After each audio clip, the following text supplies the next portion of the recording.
I'm Alonzo Harrison, president of HDB Construction, Inc., a heavy civil construction company, a family-owned business that was founded in 1958 by Walter J. Harrison Sr., my father. And he was one of those Horatio Alger, go west, young men, go west, only because of the fact that in the Deep South, there was a different and a challenging environment, and one that wasn't supportive of minorities, black businesses being independent and doing work in the general construction industry. Yeah, he's from deep Mississippi, where everything was obvious. They had the colored drinking fountains and white drinking fountains. I had all that. Well, that wasn't so prevalent here. The difference is there in the South, it was obvious. You couldn't go here. You couldn't. Here, it was more sublime, more hidden. His philosophy always was one wherein that he wanted his boys never have to punch anybody else's clock. He didn't want to have to be held down by someone else's estimate of what he could do or what he should do or what his abilities would lead him to. So that's kind of how we got started. That's how we got here to Topeka. But he insisted that we go to school. And he asked me to go to college 1 year just because he asked me to. He said, I have no understanding what it's going to benefit you, what it means. He said, but go. But I was an athlete, actually. Topeka High School. I competed in wrestling, football, and track, and actually went to Washburn on the track scholarship.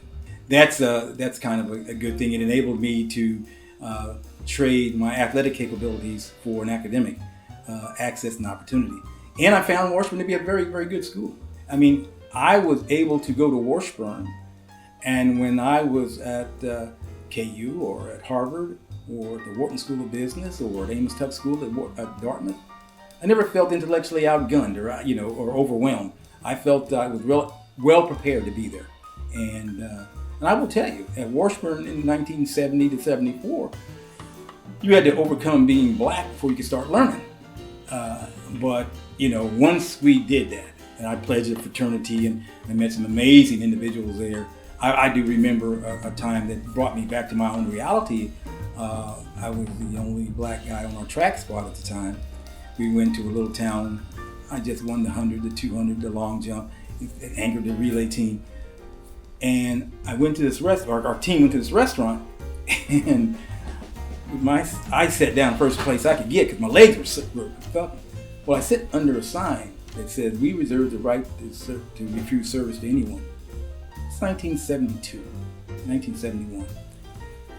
And I didn't pay any attention. Everybody on the track screen, I'm the star of the team. Everyone got their meal but me. And the coach, Galen Moak was the coach. He looked up and said, what's going on? Where's your food? And then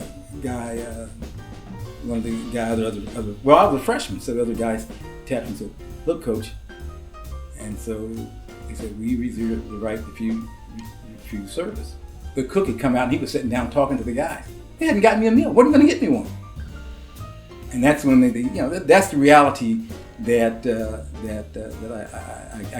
I woke up with. And then I realized I had to always be better, more prepared, more educated, more capable to get half the consideration. So that's kind of our background story.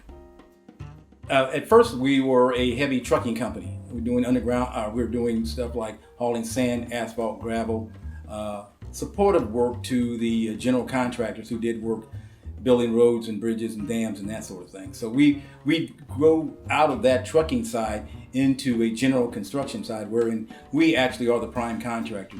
We build levees and dams and bridges, and that's as well as helping develop projects like the Crown Center in Kansas City.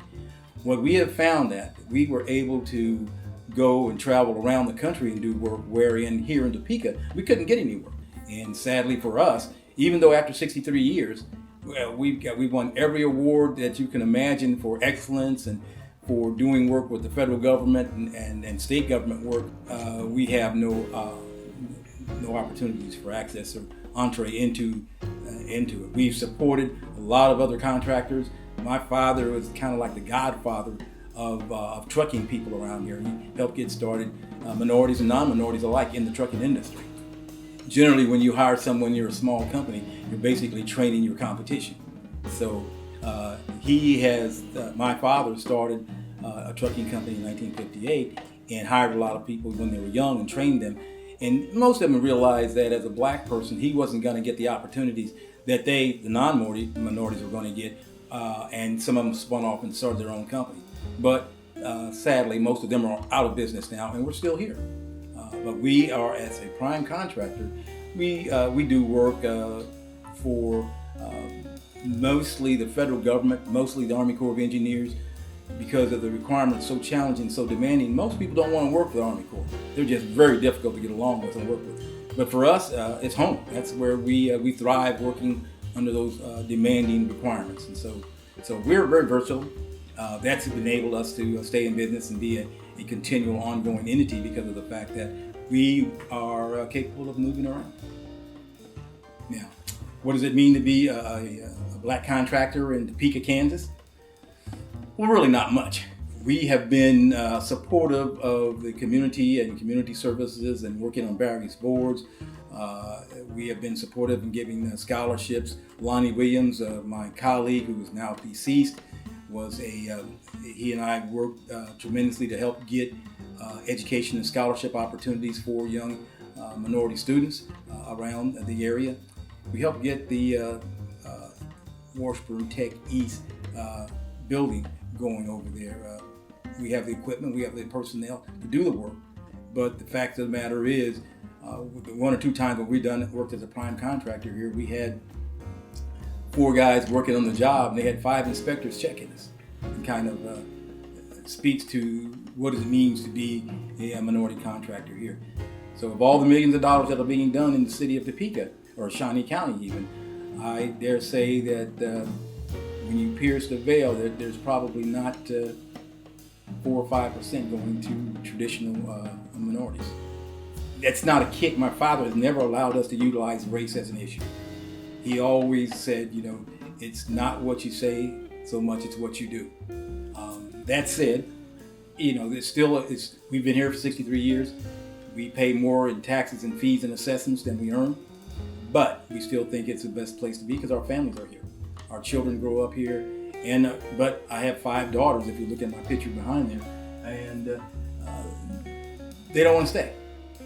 So that's what it means to be here. It's our families here, we've raised them here, we've educated them here, but staying here, we're going to do that. To be seen by others here is a good thing.